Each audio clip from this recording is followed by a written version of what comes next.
Ever wonder what is in the earth? Most would think of the worms and bugs that crawl around in the soil. Others would think of the many dead, man or not, that took their last breath before coming part of the earth again. Some would imagine the burrows made by animals like rabbits or badgers to provide shelter. A few would think of the hot rock deep below, ever so churning. For me, the earth below us is a place for something else entirely. I shudder to remember all of my experience, but I had to, so that it is out there as a warning to others if they were to experience a similar situation. For most of my life, I have lived in a hamlet in Saskatchewan. I will not tell its name as I do not want anyone to experience what I had experienced, but I will try to put context so that it makes sense to anyone who would be in a similar situation to mine. The hamlet was at one time a town, relying on the railway to provide for its residents and businesses. It was that way until a fire in the early 1920s that destroyed half the town. I do not know how many people died in the fire, however, what is known is that the hamlet never got to its former glory. The only people who lived there were either the religious Mennonites or people who wanted a simpler life. I was part of those who wanted a simpler life, of which I grew up here since I was still an infant since my parents moved from the city of Saskatoon. While I do have a few fond memories, all that I did is do chores and watch TV while also going to school in another town a few miles from here. We don't farm, unlike those outside of the hamlet. We are more like one of those people whose parents had worked somewhere else. Overall, in this hamlet, almost everyone knew who everybody was except for me. During my free time, I would read a few non-fiction books and draw maps that would pop out in my antisocial teenage head. In summer, I would go outside and explore the natural world. In the hamlet itself, the weird thing I should mention is that our house is the only one of two surviving structures that survived the fire, which is an achievement in itself. The other is an abandoned brick 3-story schoolhouse a block away to the south. It is built in the mid-1910s and abandoned sometime in the 70s, maybe because of a lack of funding to keep operations going. It was bought out by many owners, people like us, but wanted their life to be a little more grand, but every time, they would either move out or disappear without a trace. We always assumed the ones gone likely moved out without any of us knowing. I was no different. I used to think that the reason they moved out is because it is difficult to maintain, at least cost-wise. I have heard that water, heating, and plumbing are the main problems, at least what I thought. I would occasionally hear, at least, the bells going off from the schoolhouse, most times when it was supposedly unoccupied. I thought it was the Mennonite kids sneaking into the building to cause a bit of grief upon the town. How wrong I was. It all began during a snowstorm, of which I was sleeping in my bedroom. It was very cold, as we had been struggling with water heating at the time, so I tried to stay warm using hand warmers, which I am not supposed to use under this circumstance, but there is really no other way. I was in a shallow sleep until I heard something amongst the howls of the wind. At first, I thought it was just the wind until I strained my ears to listen closer. I could recognize a scream, not the one you would find in horror movies when someone is being killed, but rather an animal in agony, like a cow or something. Usually, if this was the case, coyotes would be yapping around, attacking the animal and sound off their victory cries. Instead, there was nothing else other than those sounds and the near-deafening wind. I think it lasted for a few minutes before it stopped. The next morning, there was no school, but that was the least of my concerns. One of our farmer friends, Bob, called my mother to say he was missing a few cattle from his pasture, which is on the other side of my house, across the gravel road. He did come over and asked us, along with our buddies, to try and look for the cattle, dead or not. The fresh snow, however, would make this task difficult as the remains of the cattle would be buried in the big snowdrifts formed from last night. Eventually, we did find one of the cattle. The dead cow itself was found in one of those islands of trees that pop along the emptiness of the snowy plains, protected from the wind so snowy does not accumulate much. The mere sight of it made me feel so weak I wanted to just fall in. As far as I could recall, one or two of the others fell sick once they saw the sight of the carnage. The thing that bothers me about the snow-covered carcass is that it looked so unrecognizable that you would think that it was a long-abandoned deer carcass, with flesh being ripped from the bones and a leg a far distance away. The only way Bob could have known that it was one of his cows was a tag, still attached to the head that is a good distance away from the body. When we found it, it was positioned perfectly on a stump, as if somebody placed it on the stump to relay some strange warning. It also seemingly had its eyes gouged out and tongue ripped out, like the head that was violently torn from the body. We were disturbed by the sight of such ruin. We assumed only a poacher could do this. The sight left us with many questions, and any known evidence we could have found would be buried in snow, and we still have a few missing cattle to find. Bob reported to the police, which they arrived there a while later. Even they were baffled by the sight of it when it led to it, but they chalked it up to some wild animal attack, explaining a bear could do this. Bob wasn't happy with the explanation, pointing to the perfectly placed head on the stump as a counterpoint that a poacher killed the cow rather than some bear. Either way, the police did warn us to look out for any dangerous animals in the area, and Bob cleaned up the remains. Me and my mother returned home only to talk about the sight we saw.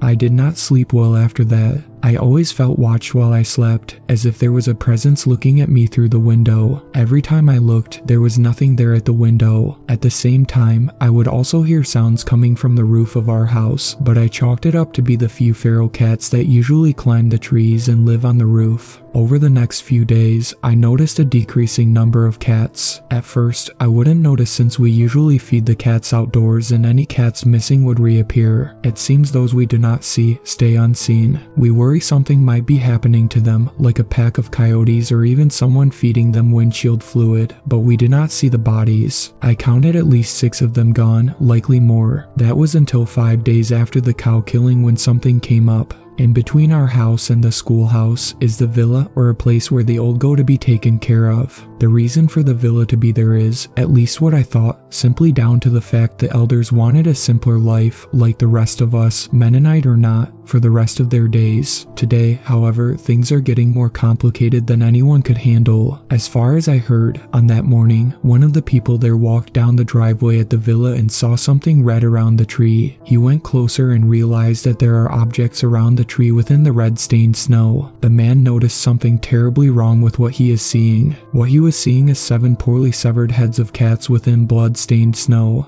and he looked up to see their torn bodies hanging in the bare tree branches. He turned to call out the others on this grisly spectacle, and more people surrounded the tree. Even the neighboring Mennonites went to see the sight, only to recoil at the mere sight of it. The police eventually arrived, and this time they cleaned up the scene, leaving behind a tree surrounded by blood-stained snow. This was told to me by Barney, one of our neighbors who went to the scene. He stated that he thinks somebody is killing the animals for the fun of it, while also thinking this is somehow connected to the missing cows. I was struggling to comprehend who or what is doing this or the actual reason behind this. I went outside to look at the blood-soaked snow that moats around the tree. As I looked from the entrance to the villa, I started to think the cats weren't killed by the tree, as there was seemingly no sign of a struggle in the snow. It looked like the cats were placed there as there were no splashes around the pool. I tried to look for tracks, but what would be left of it seems to be trampled by the many footsteps of those who visit it. As I was walking back to my house, I heard someone yell out something from a distance away. I turned to see a middle-aged man, dressed in jeans and a plaid button shirt with a coat, walking sternly towards me in the road. I recognized as one of the neighbors, but he looked like he was mad or something. I was looking on in a confused stance as he walked up to me, grabbed me by my sweater and angrily told something in his angry twain that the devil has come to town. I was held up for a few seconds until Bob broke it up and argued with the guy. Eventually, he walked away and Bob assured me everything is going to be okay. That is not where it ends. Strange remains of animals are still being reported, and each more bizarre. In another area nearby, at another of those tree islands, somebody found a site of a pile of dismembered coyote corpses. To the north, there was also a report of 3 dead horses, whose bodies are torn up. The heads were missing until they were found nearby in a triangle configuration, disturbing those who saw the sight. Ever since that, more animals in the area disappeared. It even got so bad people won't let their pets alone in fear they may go missing. Police began to think that a few sick individuals are involved. However, the only proof is the crime done. By this point, no one knew who the suspects are. That was until one night. When I was trying to sleep in my room, I heard a tapping through the window that is facing towards the pasture. I thought it was a branch tapping on the window, so I looked up. At first, I confirmed by belief that it was a branch. That was, until it moved in a way a branch wouldn't. And what seems to be more of those branches appeared. The branches are fingers long and emaciated, ending in long claws. The fingers followed up to a hand that looked almost human. Imagine holding out your hand and try to make your index finger do the same function as the thumb. The only way to do that is to put the index finger nearer to the thumb itself. That is the hand I saw. The size of the palm took roughly less than a quarter of the 2 foot by 2 foot window. As the hand reached down, I could see it was connected to an arm that is in similar condition to the fingers. After a few moments, the hand suddenly shot up in a split second and the banging of the roof began, only to last a mere few seconds. After that, my mother rushed down the stairs to shut the door open, asking if I was okay. By this point, I was frozen in place in shock. She asked if I heard the noises from the roof. All I could muster is a nod. The next day, I evaluated my experience and asked my mother what it was she heard, knowing the answer. Instead, she explained to me that, when she was trying to sleep in her room upstairs, when she looked through her window, she swore she saw an eye. It wasn't human but rather like a goat's, and what was its hairless face taking over half of her similarly sized window. She stayed still for a few moments until it seemed to see light coming from the north, and was gone in a split second. During this movement, she thought she caught sight of its bunny-like ears and the noises began but gone as they began. I then told her about my experience, and we were in agreement that we saw the same creature. We also agreed to not tell anyone about the experience, as telling anyone this seemingly ridiculous story would make us look crazy. The animal disappearances continued but declined a little, maybe because more people are keeping their pets inside. Eventually, they stopped once spring came along, and we all thought it was the end of it. People are letting their dogs and cats out, not giving a worry about them. The farmers no longer had to monitor the cattle, as not only they had to worry about the events happening, but there were less predators at the time. There was a period of relief until it got worse. It happened sometime in the late part of spring. As far as I heard, one of our farmer friends, Nathan, came over to another of his buddy's place, Howard. Both lived nearby. He knocked on the door of the house, expecting a welcome from him as usual. Instead, there is no answer at the door. He kept knocking, assuming he was asleep or something. He eventually called him and heard his phone from inside.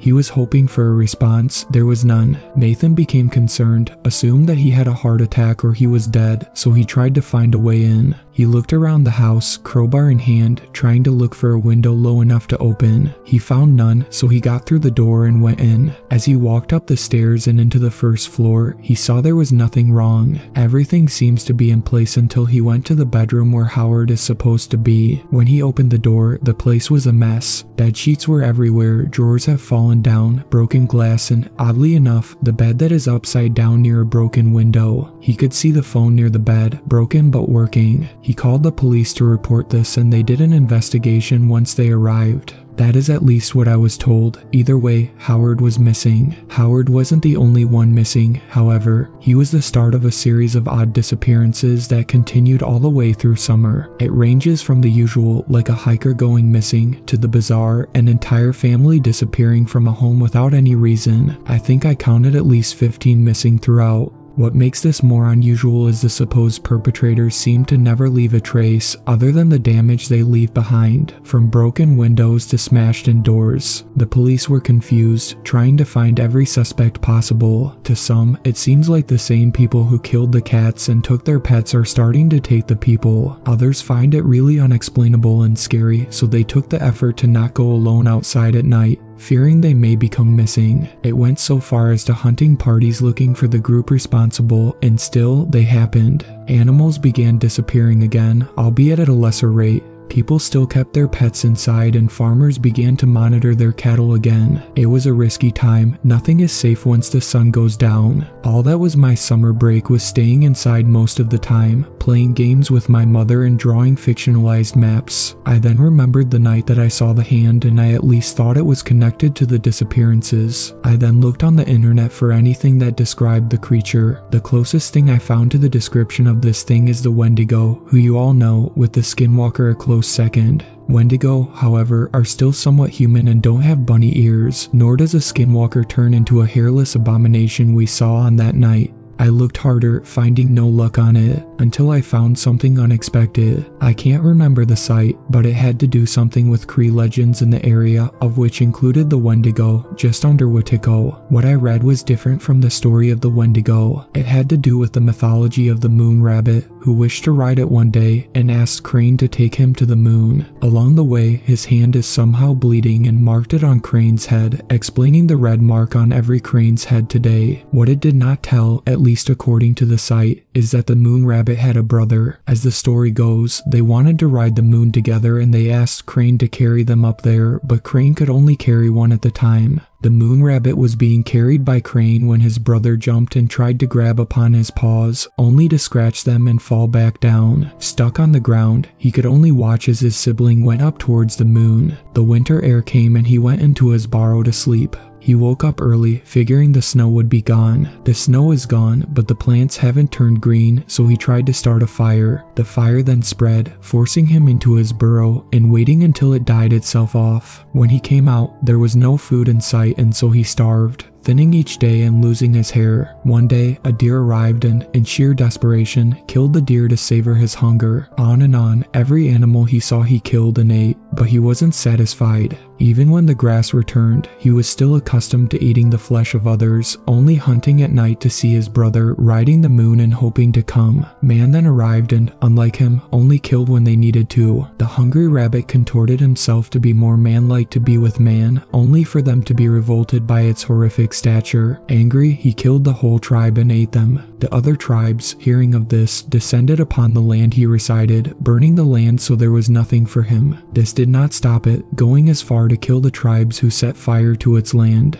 The tribes who remained were forced to offer their own to satisfy the beast. Wesachak, trickster hero to the Cree, saw this and thought out a plan to stop it. One night, while the beast was hunting, he turned into the moon rabbit and spoke to him. Surprised, the hungry thing told him how sorry he was for scratching his paw and asked him if he could go to the moon with him. Wesachak, in the moon rabbit form, told him he couldn't go as he killed others to only satisfy himself. The beast then noticed that he did not have any scratches on his paw, so it called out Wesachak and chased him, falling into his own burrow in the process. The other tribesmen then put a heavy rock over the burrow, trapping it. It is unknown whether the beast starved to death or was just sleeping, but one thing is certain, the rock should remain sealed. Now, I do not know if this was a real Cree myth, as other websites never mentioned this mythology, but it shares some similarities with the creature I saw. The contorted human-like rabbit form, the disappearances, matched in my mind. I still have one more question left to answer as to where the burrow of the creature is. I began to research the reports of missing animals and people. What I have found is a trend. The disappearances themselves tend to increase in frequency once it is at least during the appearance of the half-moon phase, at its greatest frequency during the full moon phase, and goes silent once the other half-moon phase passes. As for the killings, they only seem to occur during a full moon. As for the distribution of these occurrences, the furthest one out is about some 18 miles from here at some park near a lake. From there, they seem to get more frequent the nearer they are to my hamlet. It seems whatever is responsible for the occurrences is somewhere at the hamlet. The question is, where in the hamlet would it be? That is another time. For then on, the occurrences continued until early fall when things changed. During one night, on a nearly full moon only covered by clouds, a couple were driving down the single-laned highway that provides access to my hamlet. They were talking until they narrowly hit a deer that was running from the hamlet side. They stopped in shock as a herd of deer ran across the road. As the last deer began to cross the road, something snatched it from view. All they could hear is the screaming agony of the deer until, like a switch, silence took over again. For a few moments, it was simply silence, until they heard some sort of voice coming from where the deer was snatched.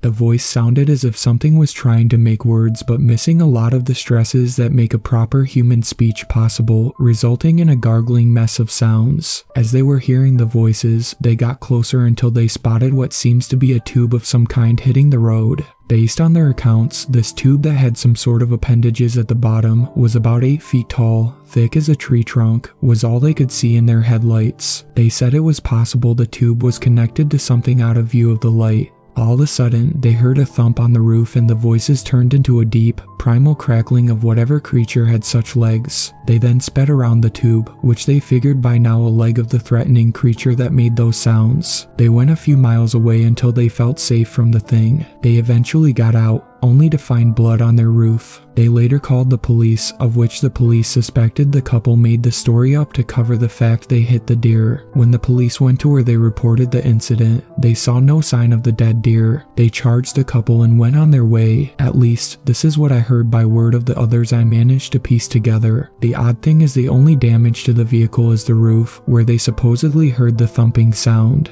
This has taken over me, of course, but I had to find a way to stop, to find its lair. I had tried to look for the location of where it could be. I guess I was frantic. It affected my life at school, with grades lowering and not handing in schoolwork on time. I was distracted by this point. As classmates would talk about theories of Wendigos or skinwalkers, I was more interested in the location of the supposed creature. Sometime in the middle of fall, during a clear, cold night, I was in bed, sleeping until I heard something in the distance outside. I sat up in bed and I wasn't sure what it was at first. The longer I listened, the more I am convinced the bells are ringing at the schoolhouse. I found it unusual that someone would ring the bell in the night.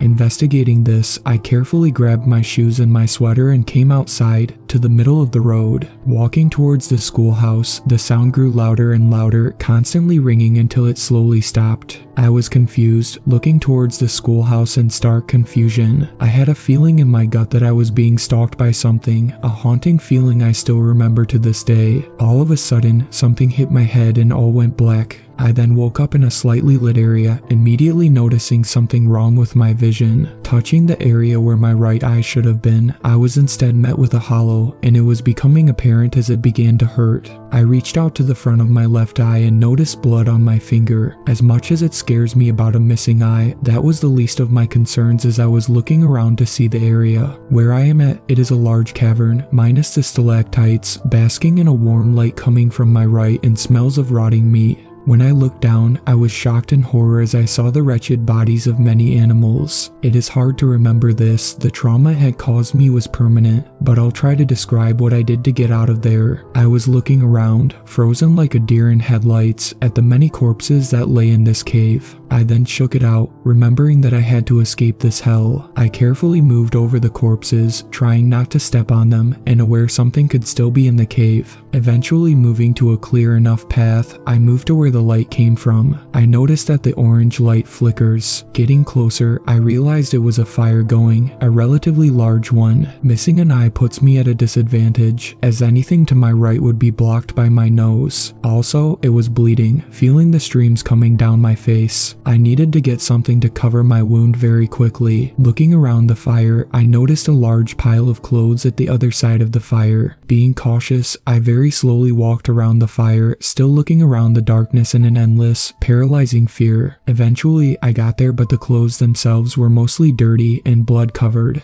I dug through the clothes, recognizing that they once belonged to somebody. I eventually found a sleeve of a white sweatshirt, so I wrapped it around my head to cover my bleeding socket. I then heard something within the cave, in the distance. It prompted me to hide in the clothes, stinking of sweat and mold while seeing through my left eye to an opening. It sounded like scratching and footsteps, getting closer and louder to the fire where I am staring. The scratching then stopped and the footsteps continued, assuming it was in the cave already. Looking behind the fire, I could see a hairless, pale, small-bodied figure walking around on thin legs and carrying something in its thin arms. As it walked into darkness, I thought I saw its bunny-like ears upon the head of the creature. All of a sudden, it produced a sound that sounded like an angry bull but higher pitched, almost like a blood-curdling scream of a woman about to die in the horror movies. The thing came out of the darkness. The sight of it will haunt me in my dreams as I saw its face for the first time. It looked like a combination of a rabbit and a human with a somewhat human-like mouth, a rabbit's nose and eyes that are in proportion when compared to a human. I could tell the eyes are dilated, with large pupils taking up half of its eyes. I could see what seemed to be blood around its mouth as it opened them. The teeth looked like broken glass placed haphazardly all over the inside of its mouth as it gaped unusually wide, nearly reaching to the base of the neck as it produced that same scream. It seems to be looking all over the place for something,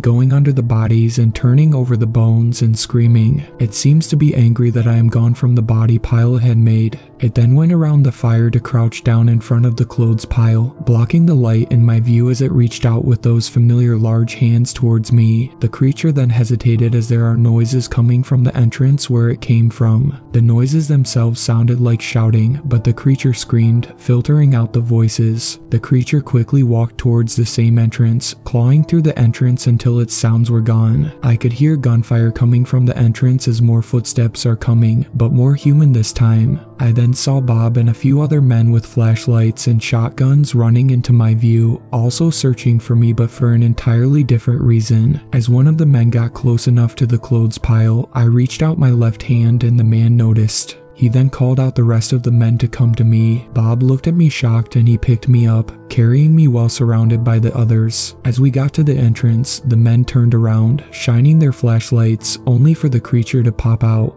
The men began shooting it, with some shells hitting the creature and the others at the cave walls. It is affected by them, adding to the collective of bullet holes already in it. This did not slow it down, as it proceeded to grab one of the men and bite off his head, only to toss it aside as it swiped at another of them, throwing him across the cavern. We went between its legs, narrowly escaping the thing as the others are still shooting the thing, with some shells zooming past us. Bob ran through the cave for 10 minutes until we met with the other men. There, a rope ladder is there, going up about 100 feet. A rope then came down as the screams of the creature got closer and closer. Bob proceeded to put me down on a board and wrap the rope around me at the belly, eventually tying me down to the board. I was then pulled up as the others began to shoot down the entrance, towards the hellish thing coming. Some of the men began to climb the ladder and, for a few minutes, I could hear shooting and screaming coming from below. Eventually, I was being dragged out of the entrance by a few others, and that is when I began to be in and out of the blackness. Eventually, the darkness took over and I thought I was dead at the time. I woke up in a hospital bed, within the blue sheets and still missing vision from the right eye, but less blood.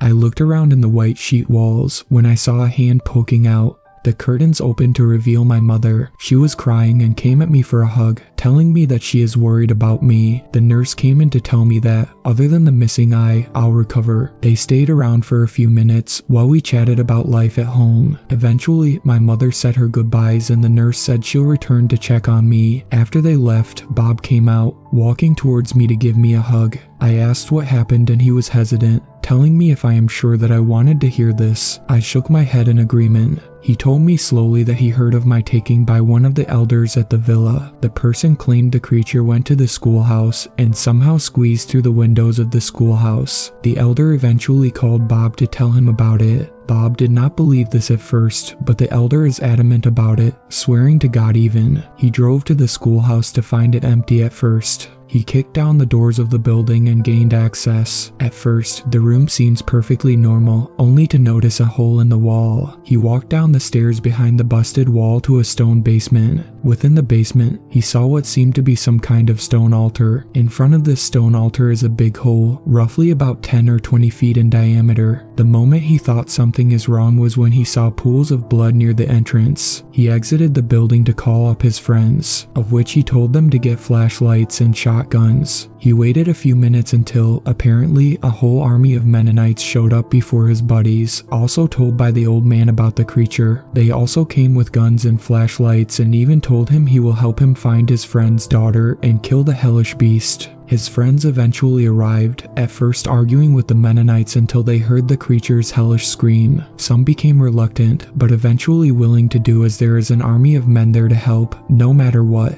As the Mennonites prayed to God for help and the rest prepared, Bob and some of his buddies came down to the basement to figure out a plan. One of them luckily came with the ladder and hooked it up to the altar. They were worried that the ladder may never reach whatever floor lays down the entrance. To their luck, the ladder had enough length to reach the floor and fastened the ropes to the altar. They told the rest that they are ready, and they all loaded up their guns. Their plan is that some of the men would be at the floor of the drop-off while the rest stay up at the surface. A group, led by Bob, would go through the cave to find me. The police were called in case things got worse. You get what happened next in the cave, but the surface is different. The police did arrive, but they were telling everyone to leave. They even threatened to arrest anyone who didn't do what they said. The group were reluctant, as the plan is already set in motion and did not want the plan to go wrong. A confrontation ensued and they argued, until the screams came again from the schoolhouse, along with gunfire. That was the moment the police figured out the situation and decided to join them. When I blacked out, the creature killed a few more men, with Bob and others escaping luckily. The Mennonites then threw their homemade Molotovs towards the creature, setting it on fire, with it retreating into the cave. The schoolhouse eventually burned down to block the entrance, trapping the creature down in the cave. I asked him whether he'll tell anyone about it.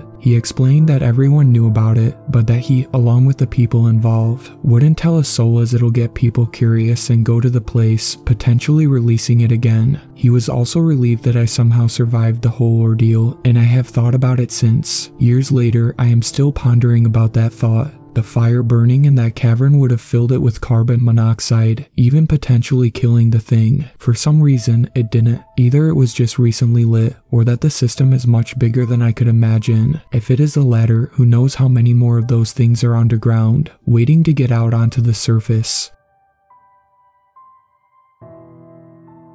Thank you to my superfans, Sweet Black Swan, Tacy, and Brooklyn. I really appreciate you guys supporting my channel, and I look forward to making more content for everyone.